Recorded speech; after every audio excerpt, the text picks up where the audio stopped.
boca o puede ser el ano. Entonces ahí vamos a ver qué es lo que está pasando. Entonces tendríamos que saber qué es una hematemesis. ¿Alguien podría decirme qué es una hematemesis?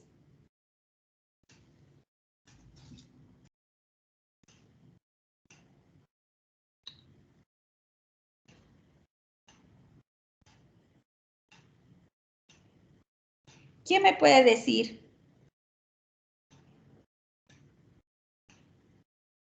Vómito con sangre, doctora. Vómito con sangre. ¿Qué será una melena? ¿Deposiciones negras? Deposiciones negras, ¿no? Deposiciones alquitranadas. ¿Quién me puede decir qué es una rectorragia?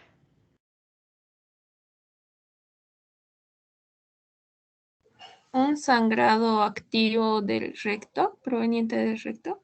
El recto. Una hemorragia digestiva oculta.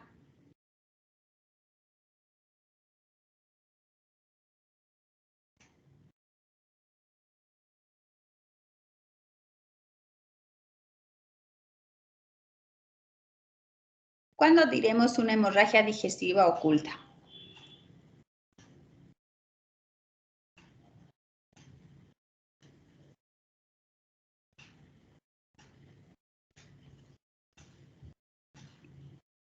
Bueno, vamos a recalcar algunas cosas con la definición de hematemesis. Es como su compañera dijo, es la sangre expulsada por la boca, generalmente con el vómito. Y cuando tenemos hematemesis, esto va a indicar que generalmente se trata de una hemorragia digestiva alta, o sea, una lesión proximal al ligamento de 3, ¿sí? Significa que puede estar localizada en el esófago, en el estómago o el duodeno. Esta sangre expulsada varía desde un color que puede ser rojo rutilante, que nos indica que es un sangrado proximal, o sea, el esófago, o un sangrado masivo sin tiempo a la conversión de la hemoglobina en hematina, hasta un color negro, a veces en pozos de café, ¿ya? Entonces, estaríamos hablando de que el sangrado ha estado expuesto al jugo gástrico o al jugo duodenal. Entonces, cuando es color rojo rutilante, lo más probable es que estemos hablando de una hemorragia en el esófago. Pero cuando ya son pozos de café, el sangrado puede provenir de lo que es el estómago o el duodeno. De todas maneras, la hematemesis nos va a indicar de qué estamos hablando o el paciente tiene una hemorragia digestiva alta. La melena, obviamente, es una sangre expulsada por el recto que va a estar mezclada o no con la materia fecal, es de color negro o alquitranado y es muy maloliente, ¿no? Y esta puede presentarse en forma aislada o se puede acompañar de una hematemesis. O sea, el paciente puede tener melena y puede tener hematemesis al mismo tiempo. Entonces, significa que la sangre ha estado expuesta a la acción del contenido gastrointestinal durante un periodo prolongado, ¿ya? Para que una proporción significativa de la hemoglobina ha sido reducida a hematina. En el adulto se calcula que más o menos el sangrado es del duodeno, del yeyuno, ¿ya? Y para que haya un sangrado que esté del duodeno, del yeyuno y que se transforme en melena, tiene que estar por lo menos 8 horas en el tubo digestivo, volúmenes entre 100 y 200 ml, ¿ya? Ahora, la melena es habitualmente un indicativo de sangrado del tubo digestivo bajo. Entonces, estuviésemos hablando de una hemorragia digestiva baja. Y obviamente, la rectorragia es la emisión de sangre, ¿ya? A través del ano y cuyo origen del sangrado puede ser cualquier parte del tubo digestivo.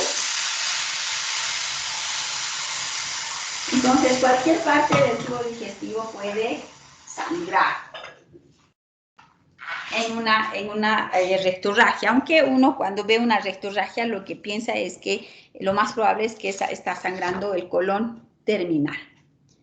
La hematoquesia, que no está acá escrita, la hematoquesia va a indicar la expulsión por el recto de sangre roja rutilante, fresca, brillante, mezclada o no con sangre negra. Esta va a, en realidad, indicar que la lesión está en la zona distal, o sea, es una hemorragia digestiva baja, ¿ya? Y se asocia a un tránsito intestinal acelerado, o sea, no le da tiempo a que se transforme en una melena. Puede haber gotas o estrías de sangre roja que va a cubrir la deposición y generalmente es característica de las lesiones que están en la región anorrectal. Si la sangre se va a acompañar de diarrea, entonces, ¿qué vamos a pensar? Si tuviéramos un paciente que tiene diarrea y la diarrea está mezclada con sangre, ¿qué tendrá el paciente? ¿Cómo se denomina una deposición diarreica o semilíquida con restos hemáticos o con sangre? Disentería.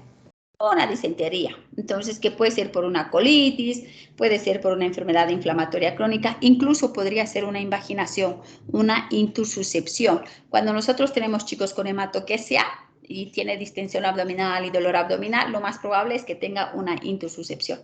Por lo tanto, la intususcepción también es una causa de hemorragia digestiva. Las hemorragias digestivas ocultas son aquellas en las que definitivamente el paciente tiene una hemorragia digestiva, pero no es visible macroscópicamente. No es que el paciente tenga hematemesis, tenga melena, tenga rectorragia, tenga hematoquesia, pero tú lo ves al paciente totalmente pálido, le solicitas un hemograma y resultados que tiene anemia, una hemoglobina de 6, una hemoglobina de 5, con un hematocrito de 15, de 18. Entonces, ¿por qué este paciente está anémico? Y una anemia grave. Entonces, podemos nosotros, o sea, hacen anemias ferropénicas secundarias a pérdidas crónicas de sangre. Por lo tanto, vamos a poder ver solo si solicitamos sangre oculta en heces, por ejemplo. Ahí podríamos encontrar la sangre. Entonces, son sangrados crónicos. Todo el tiempo sangra de a poco, de a poco, de a poco, y el paciente se hace anémico. Generalmente, las hemorragias digestivas ocultas vemos en pacientes que tienen algún tipo de CA, un CA de colon, por ejemplo, y lo vemos más, obviamente, en adultos. La hemorragia digestiva de origen oscuro, ¿ya?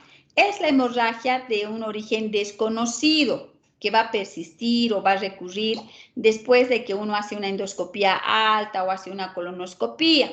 Entonces, generalmente se manifiesta como hemorragias digestivas. ¿Qué les quiero decir?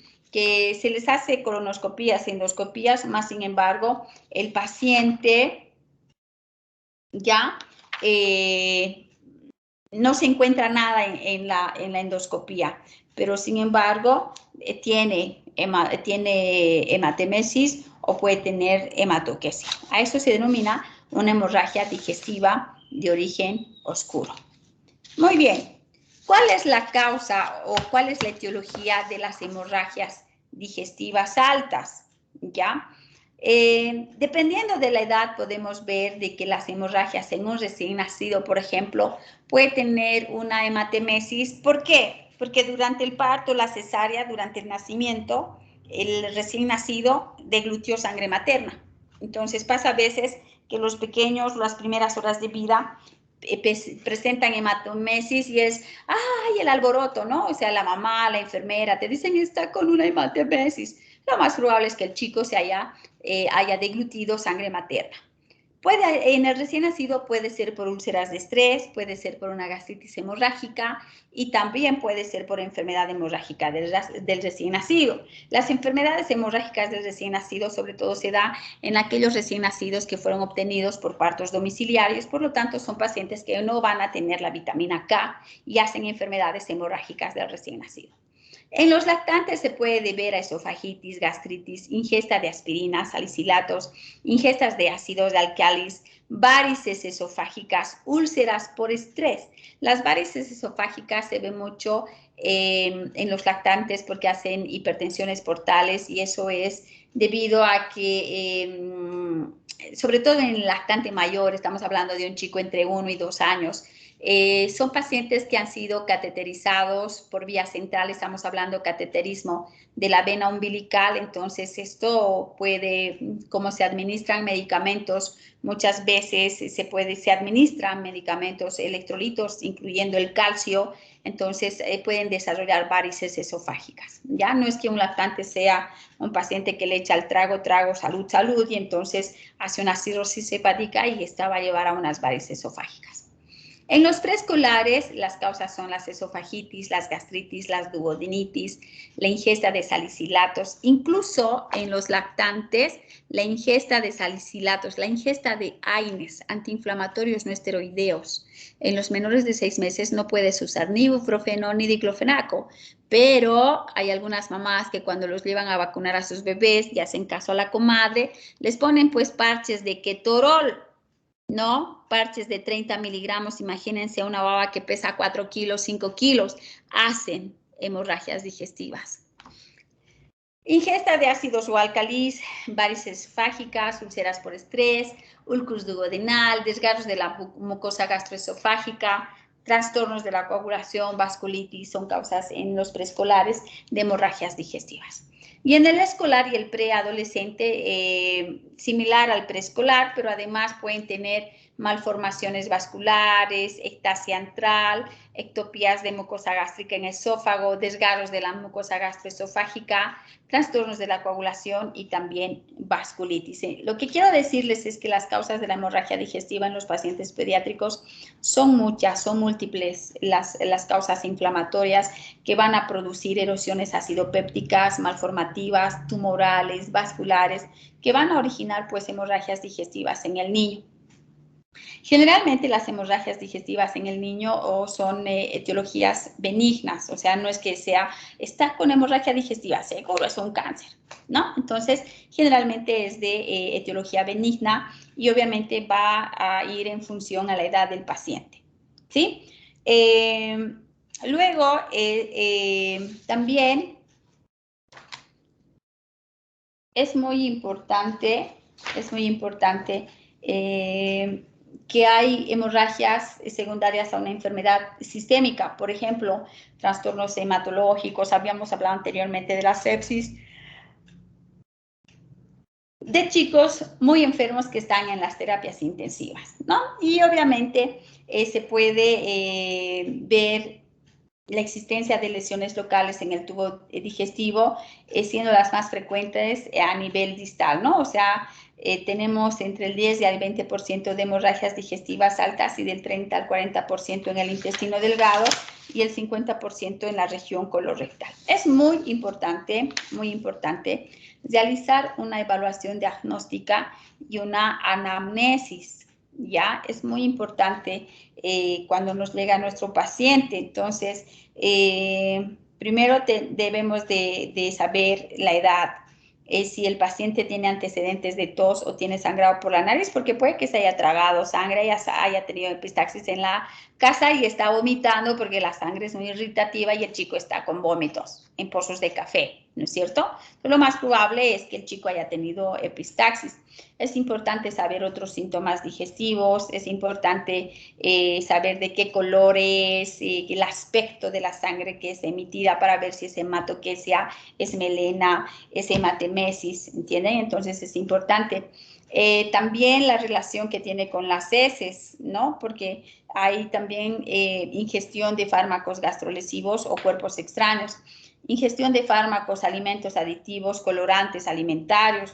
Un chico, por ejemplo, que come remolacha va a tener deposiciones sanguinolentas, ¿no? Como que con sangre, pero sin embargo es el pigmento de la remolacha, entonces eso es importante.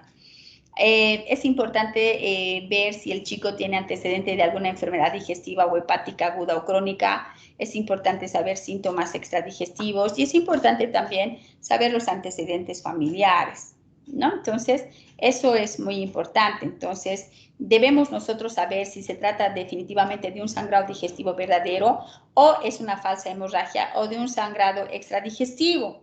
Entonces, es importante ver el grado de repercusión hemodinámica secundario a la pérdida hemática. Entonces, es un chico si está estable hemodinámicamente, está chocado, cómo está la presión arterial, cómo está su frecuencia cardíaca, cómo está el llenado capilar, es muy importante. Y obviamente determinar el origen y la causa más probable del sangrado digestivo es muy importante cuando evaluamos a un chico que tiene o viene por datos de una hemorragia digestiva, ¿no? Y debemos de hacer un uso juicioso de técnicas complementarias que obviamente nos va a guiar los datos de la anamnesis, la exploración física, para ver más o menos cuál es la causa de la hemorragia digestiva.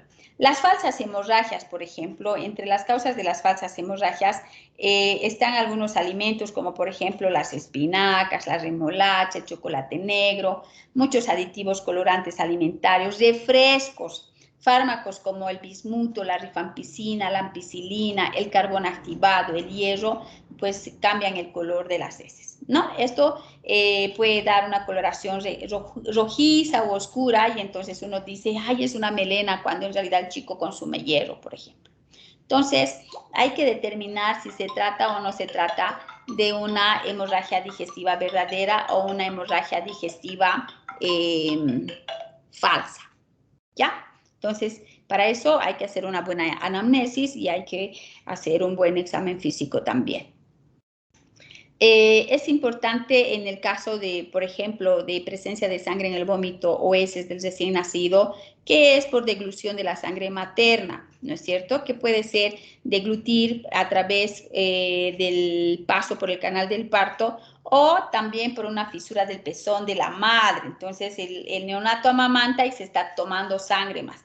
Para ver si definitivamente es una hemorragia digestiva verdadera o falsa, se hace una prueba que es la prueba de APT-Downey, ¿ya? En la cual va a determinar si es una hemoglobina fetal en estos restos hemáticos o es de la madre. Entonces, de esa manera vamos a saber si realmente es que el chico se deglutió la sangre y eso es lo que pasó. Entonces, se hace la prueba y se determina y ya está. Fácil. También debemos determinar si se trata de un sangrado extradigestivo. Si es un sangrado extradigestivo, entonces una falsa hemorragia puede ser, por ejemplo, que el chico tenga epistaxis, que el chico tenga lesiones aftosas en la boca o amigdalitis o gingivitis o un traumatismo dental. Entonces, así podemos nosotros ver si se trata o no de una hemorragia digestiva verdadera o una hemorragia digestiva falsa. Muy bien, ahora vamos a hablar de lo que son las hemorragias digestivas altas, ¿ya? Y las hemorragias digestivas altas, ya habíamos indicado anteriormente que es por un sangrado por encima del ángulo de 3. Entonces, estamos hablando del esófago, del estómago y del duodeno. Generalmente, las causas más frecuentes en este caso es porque hay varices esofágicas, porque hay erosiones o porque hay úlceras, ¿ya? Con menos frecuencia puede ser porque haya un trastorno generalizado de la coagulación, en tumores o en malformaciones vasculares gastro o duodenales. La hemorragia digestiva alta en los pacientes pediátricos es menos frecuente que las hemorragias digestivas bajas y se presentan en forma más aguda y con mayor compromiso hemodinámico porque las pérdidas hemáticas son superiores en el caso de las hemorragias digestivas altas en relación a las bajas. La manifestación clínica habitual es hematemesis o melena, aunque puede haber sangrados copiosos, sobre todo cuando hay pacientes con varices esofágicas. La presentación puede también haber en forma de hemorragia oculta.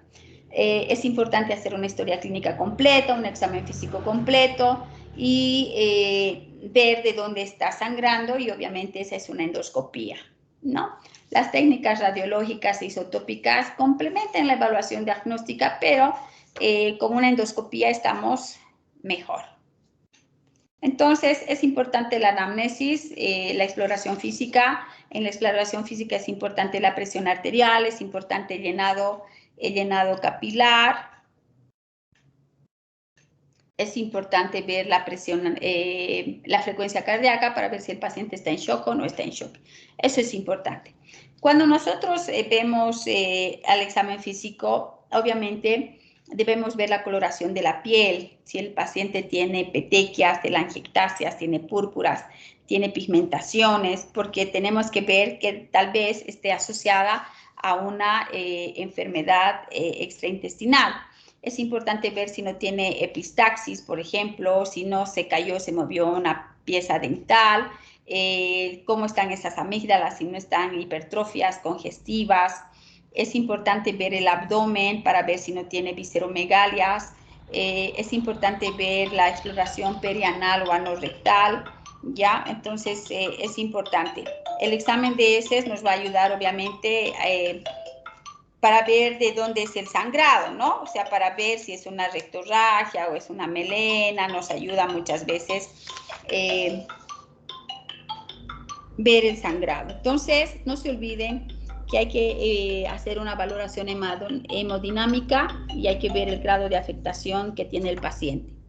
Eso es importante.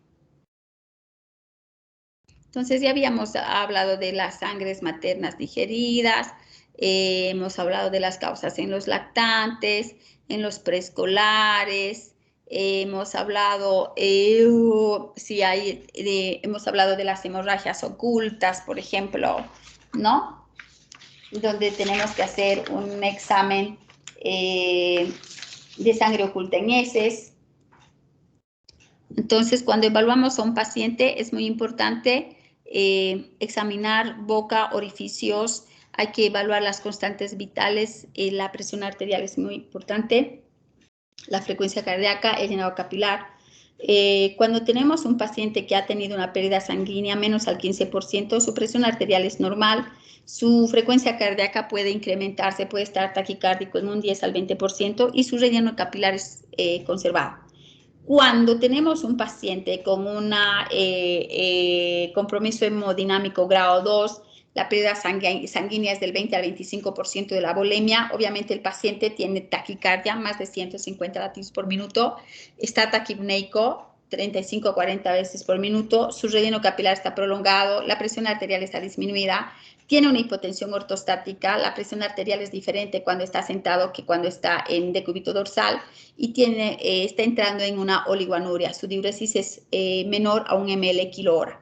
Cuando tenemos un paciente que tiene un compromiso hemodinámico importante, que ya estamos hablando de un grado 3, la pérdida sanguínea es del 30 al 35%, tiene todo lo del segundo grado y su diuresis disminuye mucho más. Y el grado 4, cuando ya hay una pérdida de la volemia entre el 40 y el 50%, es un paciente que está en coma y no hay pulsos.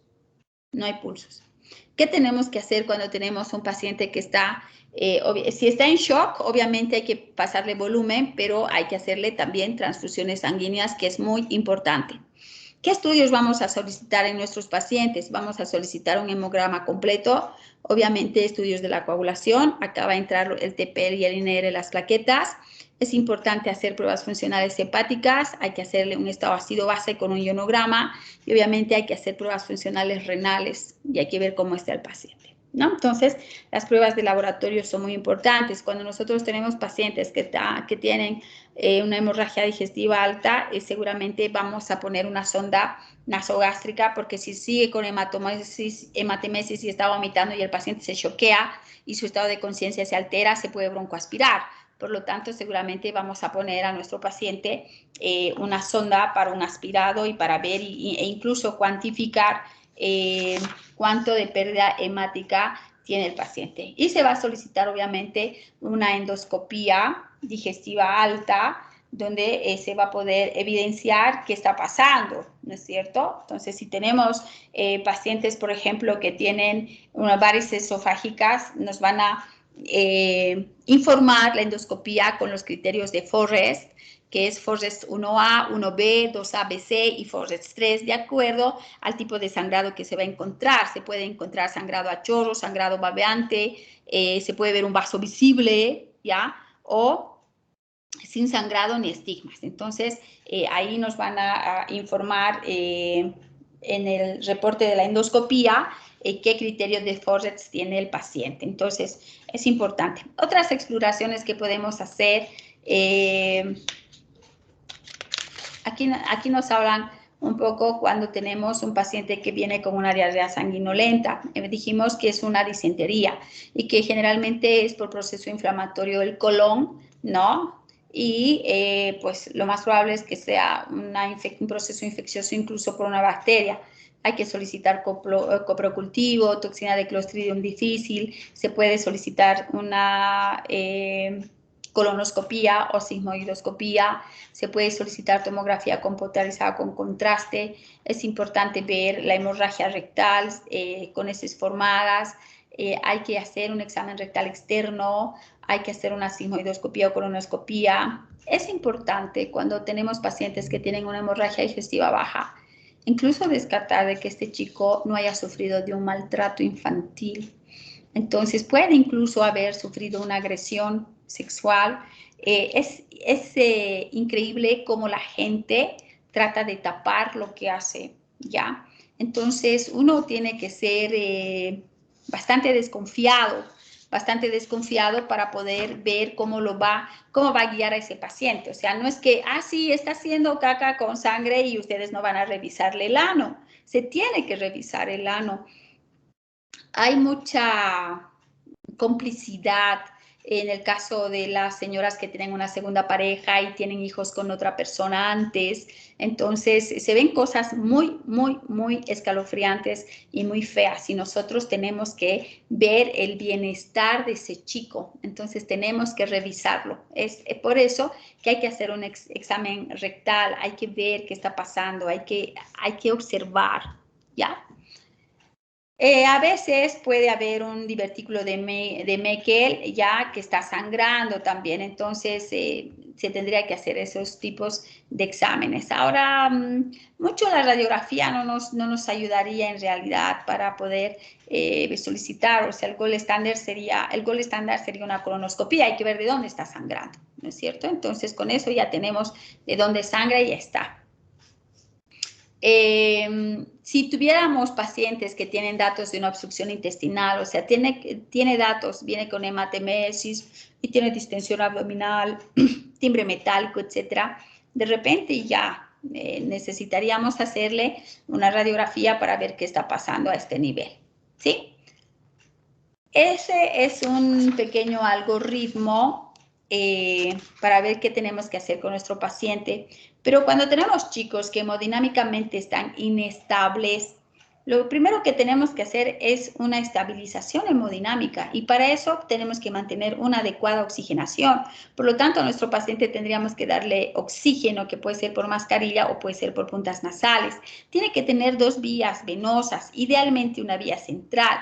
Debemos de sacarle una muestra hemática para pruebas de laboratorio, para pedir sangre, hay que pedir grupo sanguíneo, hay que pedir pruebas cruzadas, entonces hay que ver para ya pensar en transfundir a nuestro paciente. Se debe expandir rápidamente la volemia, hay que iniciar con líquidos isotónicos, entonces hasta que nos llegue la sangre, ya, y obviamente si el paciente tiene algún trastorno electrolítico metabólico, hay que corregirlo. Entonces, eso es muy, muy importante, ¿ya? Entonces, tenemos, y obviamente una vez estabilizado el paciente, pasar a hacerse la endoscopía o la colonoscopía, dependiendo de lo que se pueda encontrar en la endoscopía, ¿no? Entonces, un niño que tenga una hemorragia digestiva alta, generalmente no va a necesitar o raramente va a requerir cirugía. Lo que quiero decir es que es muy raro que el tratamiento sea quirúrgico, ¿ya? Entonces, generalmente eso es cuando hay una úlcera duodenal con sangrado arterial o hay varices sangrantes intratables, perforaciones, duplicaciones. Solo en ese caso, digamos, tendría que ser quirúrgico. Por lo demás, no lo es, ¿ya? Entonces, si tenemos un paciente que tiene una hematemesis o sangrado rectal, debemos de colocar una sonda nasogástrica, Ya hay que ver si nuestro paciente tiene signos de shock, tenga hipotensión ortostática, hipoperfusión. Si es así, es un paciente que tiene, aquí dice traslado a unidad de cuidados intensivos. Hasta que lo traslades en el pasillo, el paciente hace un paro y te fregaste. El paciente en la emergencia tiene que ser estabilizado, tiene que estar con oxígeno, tiene que estar con 2 vías periféricas. Seguramente ya le vas a pasar líquidos a chorro, vas a pedir ya pruebas para ver qué tipo de sangre es, pruebas cruzadas, ya vas a pedir sangre, ¿sí? Entonces, lo que se hace es pasarle líquidos, solución salina o Ringer lactato a 20 ml por kilo. Le pides todos los laboratorios, más las pruebas cruzadas y todo para transfundir. Y después, una vez estabilizado el paciente, seguramente se va a ir a una endoscopía y va a depender de lo que se encuentre acá para ver qué más se hace. Seguro va a ir a una terapia, seguramente va a ir a una terapia porque este paciente está en shock, ¿sí? Pero primero hay que estabilizar. Colocamos la sonda nasogástrica y encontramos que sí sale sangre, entonces hay que dejarla con la sondita y hay que vigilar el volumen que está saliendo, ¿sí? Es muy importante que el paciente, mientras lo estamos manejando en la emergencia, es muy importante que este paciente esté monitoreado, o sea, no es que, allá pasen una carga y chao, no, es un paciente que se va a descompensar y se puede morir. Entonces, ¿qué debemos hacer? Estabilizar al paciente, el ABC, el A, que es vía aérea permeable, el B, que es respiración, y la C, que es circulación. Entonces, si tu paciente está consciente todavía, pues ponle una oxígeno por mascarilla o por bigotera, porque su vía aérea es permeable y puede respirar, el paciente está consciente. Y la C, obviamente, circulación, que hay que ponerle 2 vías para pasarle líquidos, ¿ya? Si el paciente tuviera una hemorragia masiva, es un paciente candidato a que lo tenemos que intubar, porque aunque le pongamos una sonda, el paciente va a seguir vomitando, vomitando, vomitando, y el paciente se va a broncoaspirar y va a llegar un momento en que va a estar en shock y luego va a estar en coma y grave. Entonces, es importante del tema de hemorragia digestiva saber qué es lo que está pasando con el paciente, hacer un buen interrogatorio y un buen examen físico. Por ejemplo, bebé de 4 meses de edad que ingresa la mamá la trajo por hematemesis y trajo unas toallitas que definitivamente tenían restos hemáticos, había hematemesis. Se le interna para observación y bueno, la pequeña no tenía alteración de los signos vitales, no era un sangrado importante, era un grado 1, había debido perder el 10% de su volemia, más nada. Entonces tenía signos vitales estables, presión arterial normal, tenía una frecuencia cardíaca normal, llenado capilar normal, ingresa. Se lo hospitaliza la bebé y ya estando como 2 días hospitalizada, ya, la mamá nos dice nuevamente que estaba vomitando con sangre y no limpiaron el vómito, lo tenían en el piso de la sala de la pequeña, de la hospitalización de la pequeña, y definitivamente era su leche, ya, con restos hemáticos. Entonces, estaba con protectores gástricos, estaba con una vía, pero lo que nosotros no podíamos entender es por qué una niña de 4 meses estaba con hematemesis. Entonces le hicimos nuevamente la anamnesis a la mamá, le preguntamos si no le había, ¿qué le había dado primero para la fiebre por la vacuna? Y la mamá nos dijo paracetamol. No, pero el paracetamol no produce sangrado. Y en eso entra la enfermera y dice, hay que bañarla a la niña. La mamá no quiere que la bañemos. ¿La podemos bañar? Entró la enfermera. Y sí, claro, la pueden bañar. Y la están desnudando a la niña y en la espalda, en la región dorsolumbar, pueden creer que tenía un parche, como se ponen las abuelas. Y la mamá nos dijo que ese parche le dieron en la farmacia porque la niña no podía mover su piernita porque estaba llorando mucho. Era un parche de ketorol.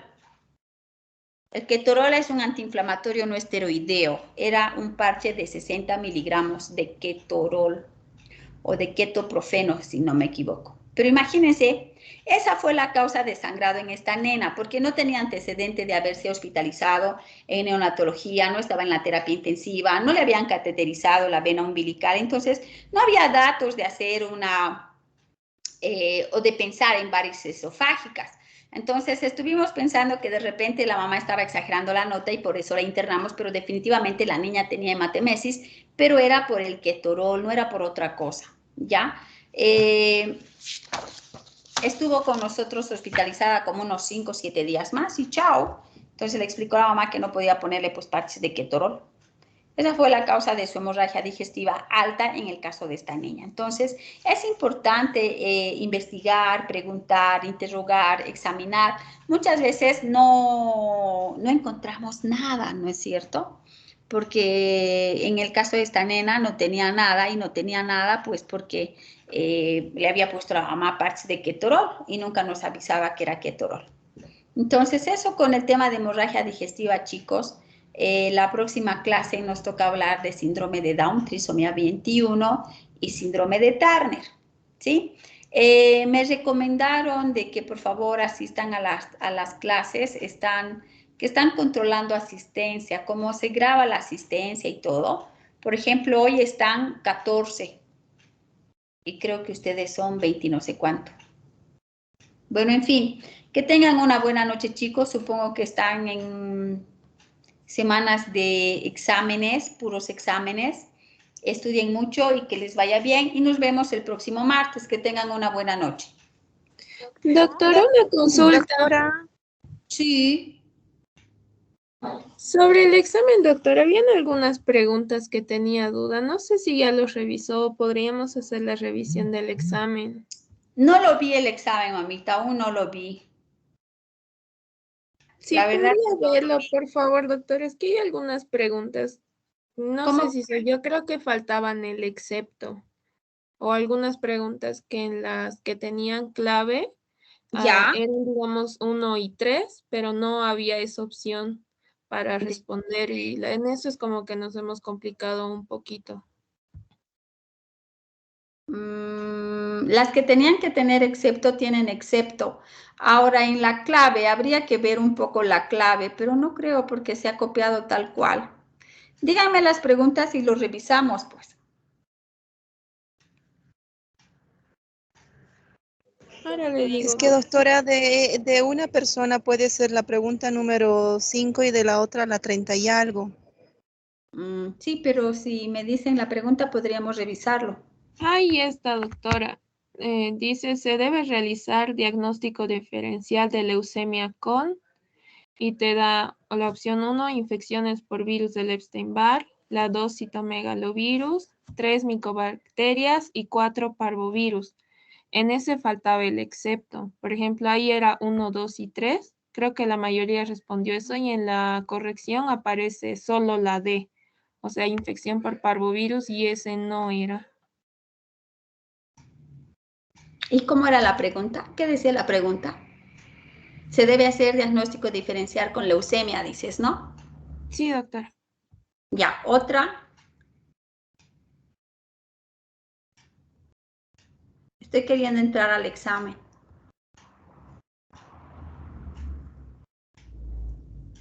Otra pregunta. Estoy buscando documentito.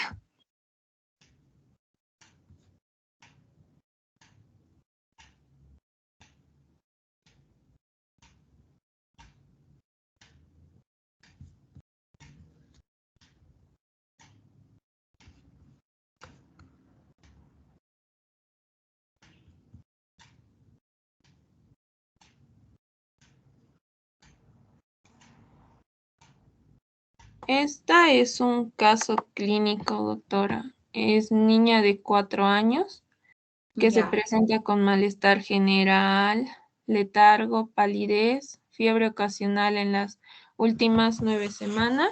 Se administraron sin éxito 2 ciclos de antibióticos por una faringitis recidivante y sus padres acudieron de nuevo por la aparición de una erupción cutánea. En la exploración física destaca la presencia de palidez, petequias, adenopatías moderadas y hepatoesplenomegalia leve.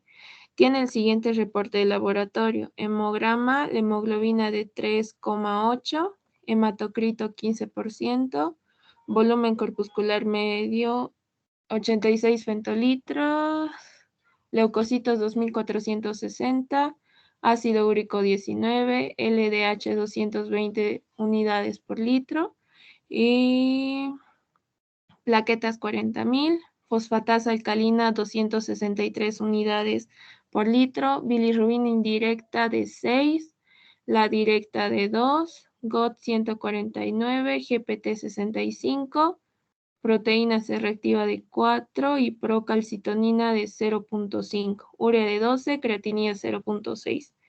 Y es el diagnóstico probable. ¿Y qué salía la respuesta?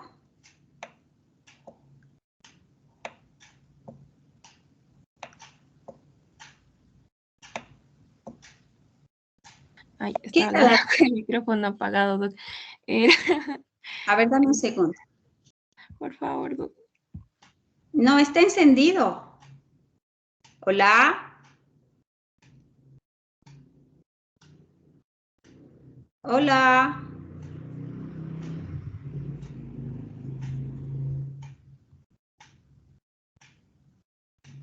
¿Me pueden oír? ¿Me escuchas? Yo sí les escucho. Este es el Sí, examen. doctora, sí me escucha. Ahí está. Entonces yo estoy buscando la pregunta del chico de 3 años. Por eso les decía, ¿y cuál era la respuesta? De 3 años, paciente de 3 años. ¿Es esta niño de 3 años que acude a urgencias por vómitos y petequias o es otra? Creo que es otra.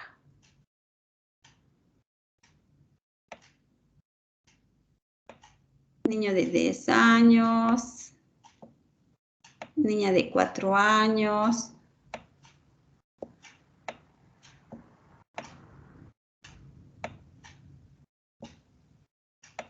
Era niña de 4 años, doctora. Ah, de 4 años. Esta niña de 4 años que presenta con malestar general, letargo, palidez, fiebre ocasional en las últimas 9 semanas, ¿es esta? Sí, doctora. De nuevo por la aparición de una erupción cutánea, en la exploración física destacaba la presencia de palidez, petequias, adenopatías, hepato leve. El hemograma lerolero candolero tiene una anemia severa, tiene leucocitos de 2460. Tiene anemia, tiene leucopenia, ácido úrico, plaquetas, tiene trombocitopenia.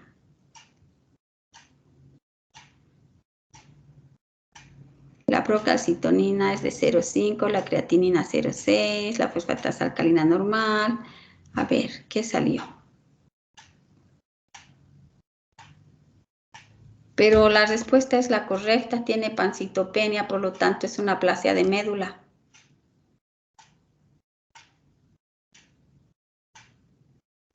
Tiene anemia, leucopenia y tiene trombocitopenia. ¿O es otro caso clínico?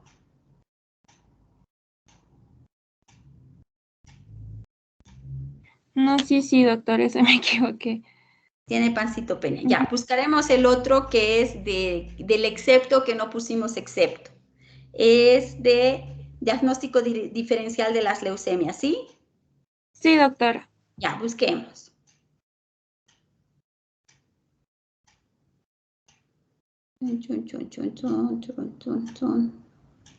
Anemia hemolítica. Escolar de 7 años.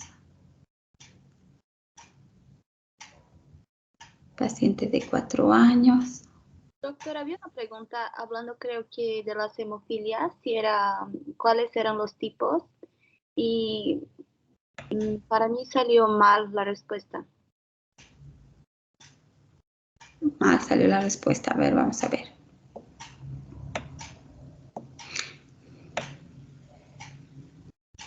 Bueno, vamos a buscar desde arriba, ¿ya?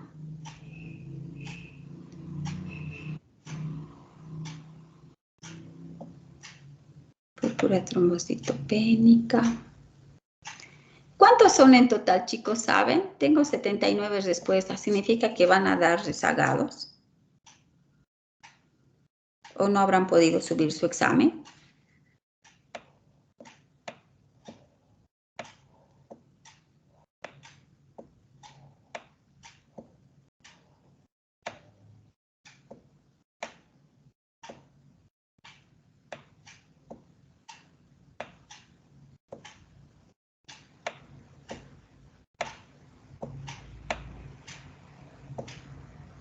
La anemia, usted tiene a Pedro, el pronóstico, el reflujo escolar.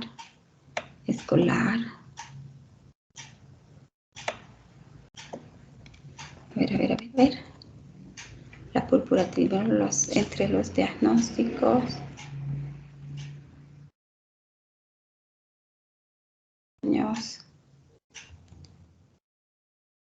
Paciente de 1 año, niño de 3 años, niño de 10 años,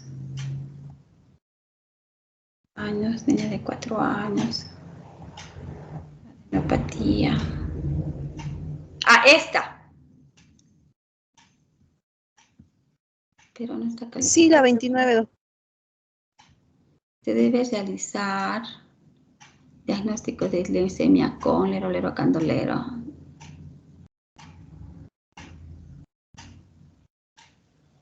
Se debe realizar diagnóstico diferencial de la leucemia.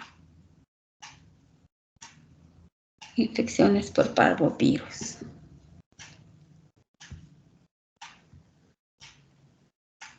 Sí, este era el excepto. Aquí faltó el excepto. Voy a revisar, no sé quién, no sé si todos han respondido así. Si todos han puesto 1, 2 y 3.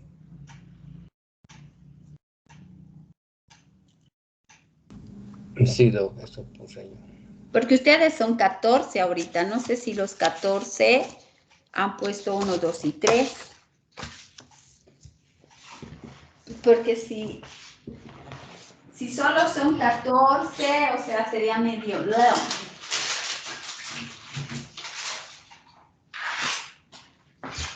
Es la pregunta 29. Ya voy a tener que revisar los exámenes uno por uno, pero la que hizo el reclamo, su nombre, por favor. No su reclamo, su observación.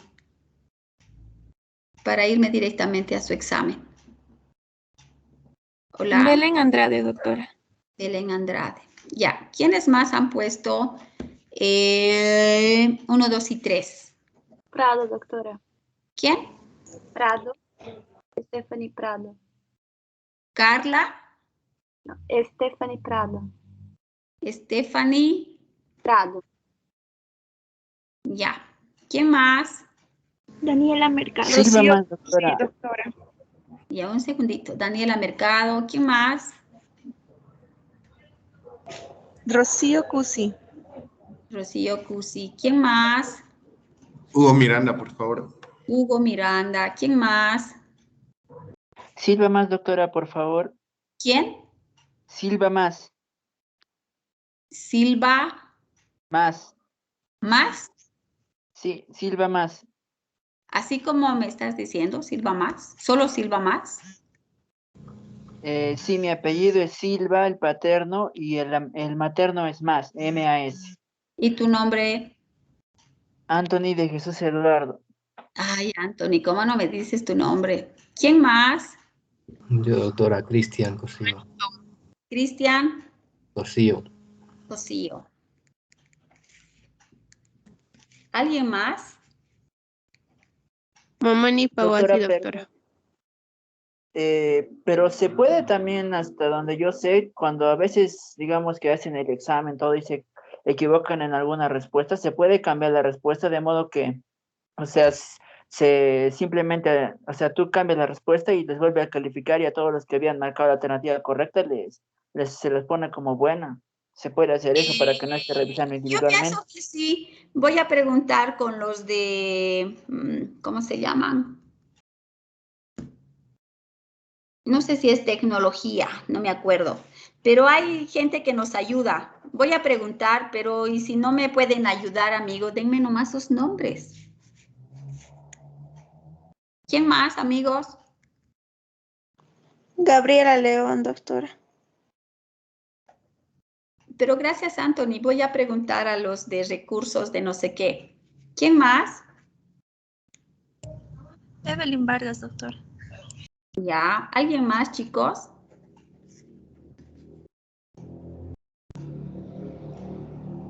Gabriela León, doctora. Ah, ya me dijiste. Ya te anoté. ¿Alguien más? Ya, son todos. Doctora, una Sí. consulta. Yo tengo, no recuerdo muy bien ahora, lo saqué una foto, pero ahorita estoy de mi celular, lo saqué foto en la captura Pero de dame tu pantalla de mi nombre, laptop. mamita, te lo veo, no te preocupes. Ustedes No, merecen. era para revisar el examen. Tenía otra pregunta más, pero no encuentro, no sé cuál era. Entonces, en casa yo creo que lo voy a poder encontrar. No sé si podríamos revisar en una clase específica el examen, doctora. No creo, porque ya me van a exigir notas. Doctora, hay una pregunta también que yo quería consultarle. Me parece que la pasó ahora, me parece que es la 26. No sé si podría subir un poco.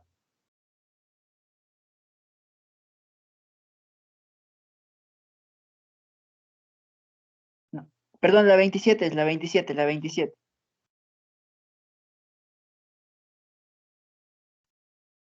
A ver qué dice. Niña de Ah, 4 años se presenta. Es esta, ¿no, Anthony? sí, doctora, pienso que igual faltaba el excepto. A ver, vamos a ver. Niña de 4 años se presenta con malestar general, letargo, palidez y fiebre ocasional en las últimas 9 semanas. Se administraron sin éxito 2 ciclos de antibióticos por una faringitis recidivante y sus padres acudieron de nuevo por la aparición de una erupción cutánea. En la exploración física destaca que la pequeña presenta palidez, petequias, adenopatías. ¿Qué exámenes solicitarían este paciente?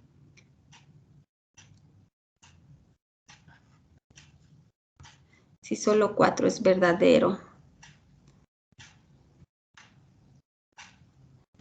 Esta pregunta, igual voy a hablar con... en realidad aquí no hay excepto, Anthony. Tendrías que pedirle todo, porque tiene leucemia. Y tú sabes que las leucemias pueden incluso invadir el sistema nervioso central. Pero solo está marcado la 4, doctora.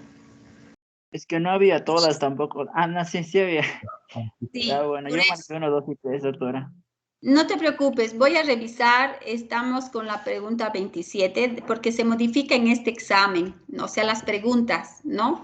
Sería la 27 y la 29.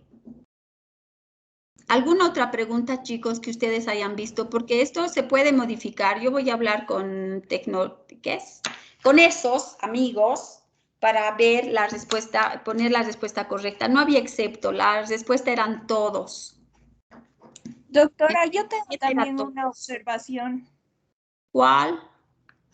La pregunta decía, la causa más frecuente de anemias hemolíticas es por excepto. La 1 decía aumento de la distribución del eritrocito en la circulación, 2 hemólisis extravascular, 3 leucemias, 4 anomalías intrínsecas del eritrocito. Según yo, la respuesta tendría que ser leucemias, pero no había esa opción.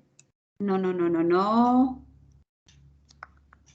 Las anemias hemolíticas, la principal causa no son las leucemias. Son las anomalías intrínsecas del glóbulo rojo. Por eso, doctora. Lo que queremos saber es el excepto, ¿no ve? A ver, déjame ver la pregunta. Es sobre anemia hemolítica. Las anemias hemolíticas creo que están después de esta. Esa ya vimos, era el 29 de las leucemias, que hay que poner que la respuesta era A. Y de la 27 eran todas, porque son todas.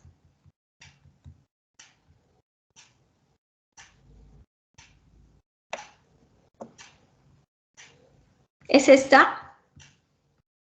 Sí, sí es esa. La 31.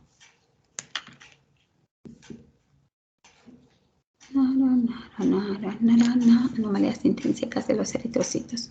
Solo 1, 2 y 3. Ah, este era es que este era el excepto.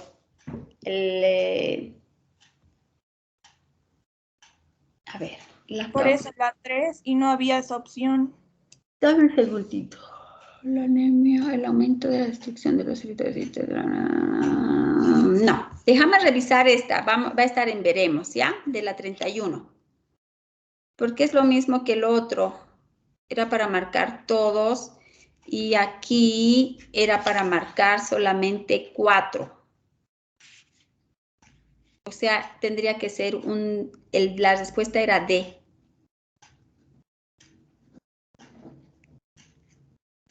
Déjame revisar, voy a revisar entonces la 29 que ya la hemos, o sea, ya está corregida. La 27 que era todos y la 31 que la voy a ver ahora, la voy a revisar. Doctora, pero esa sí creo, bueno, a mi parecer sí está bien. La causa más frecuente de anemia hemolítica, eso en las clases estaba señalado que es la 4, anomalías intrínsecas de eritrocitos. Entonces, Sí, si dice excepto, las que serían falsas sería 1, 2 y 3. Déjame revisar por eso, Anthony. Porque en realidad la más frecuente obviamente es el 4 y el excepto serían las otras. Ese estaría bien, entonces. Sí, voy a revisarla, no te preocupes. Muy bien, chicos, hablamos el martes, ¿ya? Pero mañana mañana no, el jueves me voy a comunicar con estos que no me acuerdo, ¿ya? Y directamente lo voy a modificar. Y si no puedo modificarlo, de los que están en clases que tengo su lista, voy a revisar uno por uno su examen, solo de ustedes, porque ustedes están en clases. Por eso les he pedido sus nombres, que creo que sería lo más correcto. Se merecen Doctora, su pero no todos examen. le hemos dado los nombres. ¿Perdón? No todos le dimos nuestros nombres porque quién la me falta? primera pregunta que revisó, digamos, yo no la tenía bien, pero la segunda sí la tenía bien. Ya, a ver, dime cuál es tu nombre. Stephanie Machicado. Ya, de lo que hemos corregido, que son seguras la 29 y la 27, o sea, ya tenemos las respuestas. De la 29 es A y de la 27 hay que corregir porque era todos. La respuesta era todos. ¿Ya? Ahora, en el caso de la 31, que acabo de verlo en las diapos, Anthony tiene razón. Las anomalías intrínsecas de los eritrocitos son la causa más frecuente, el resto no. Por lo tanto, la respuesta es la adecuada. Con el excepto un poco uno se marea a la hora de responder. Muy bien, Stephanie. Voy a revisar sus exámenes o voy a pedir al de ALDE para que me ayude a corregir automáticamente. Pero lo justo sería revisar de ustedes, porque ustedes están en clases. Doctora, disculpe, yo Sí. tengo otra duda con respecto. Mi nombre no aparece en la lista ni mi nota. ¿Hugo Alejandro? Sí, doctora. ¿No aparece? ¿Por qué? ¿Dice el examen? No aparece en el. Sí, no aparece en el nuevo formulario. En el antiguo está todo, pero en el nuevo no. O sea, ¿has dado examen y no hay tu nota? Sí, doctora. No aparece mi nombre en lista. ¿En el examen que has dado no hay tu nota? No, en el examen que di sí salió mi nota, pero no está mi nota en el formulario 5, doctora. Ah, no estás en el formulario. No te preocupes, te vamos a añadir. Tus notas están. Está bien, doctora. Muchas gracias. ¿De qué, chicos? Que tengan una buena noche. Cuídense mucho. Un abrazo. Chao, chao. Gracias, doctora. Gracias, doctora. Hasta luego, doctora.